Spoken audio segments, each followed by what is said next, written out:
This review contains spoilers for Spider-Man Far From Home. So I just saw Spider-Man Far From Home recently, and I have to say, that's a good movie.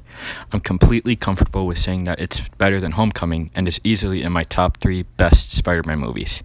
Now, let's get to the review.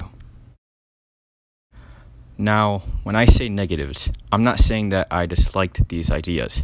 It's just that I wasn't crazy about them.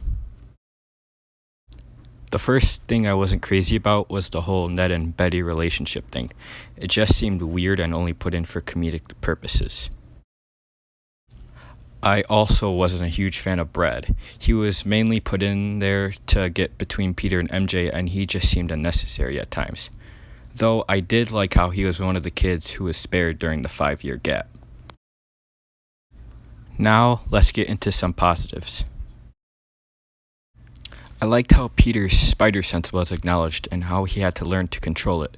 It was shown that he kept getting distracted and caught off guard, and that he needed to focus in order for it to work. I liked that development with his powers in the movie. Another thing I liked was Mysterio. I liked his motivation and his connection to Tony Stark. It's said in the movie that he created the hologram technology Tony used in Civil War, and he wasn't given credit for it. He also says he was fired because Tony thought he was crazy.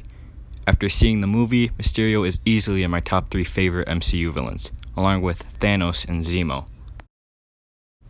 While on the topic of Mysterio's connection to Tony Stark, I don't want every Spider-Man villain to have a connection to Tony Stark. It worked in this one and Homecoming, but I don't want that to be a common theme in these movies. I also don't want Mysterio's death to be permanent. I would like it to be revealed that he faked his death so that he could become a member of the Sinister Six in the future. Now for the post-credits scenes. The mid-credits scene is my favorite out of the two. In this scene, it's revealed that a video of Mysterio framing Spider-Man for the drone attack and revealing his secret identity was released to the public via the Daily Bugle. One of the reasons I liked it was because J.K. Simmons reprised his role as J. Jonah Jameson, which made me happy because I'm a big fan of the Raimi trilogy. Also, Mysterio revealing Spider-Man's secret identity reminded me of when Venom did the same thing in The Spectacular Spider-Man. If I ever get my hands on that wall crawler, You want the wall crawler? No! Then here's a scoop. Peter Parker is Spider-Man! The second post-credit scene is a reveal that Talos and his wife Soren were posing as Nick Fury and Maria Hill for the entire movie. I thought it was pretty funny, since Nick Fury was later seen having a break on a Skrull ship. Overall, I thought the movie was really good. It's easily the 3rd best Spider-Man movie behind Spider-Verse and Spider-Man 2. It does a really good job showing the post-Endgame world, and it got me hyped for not only the next Spider-Man movie, but Phase 4 as well. My favorite parts were easily the illusion scene and the Hydra Man and Multiman fights.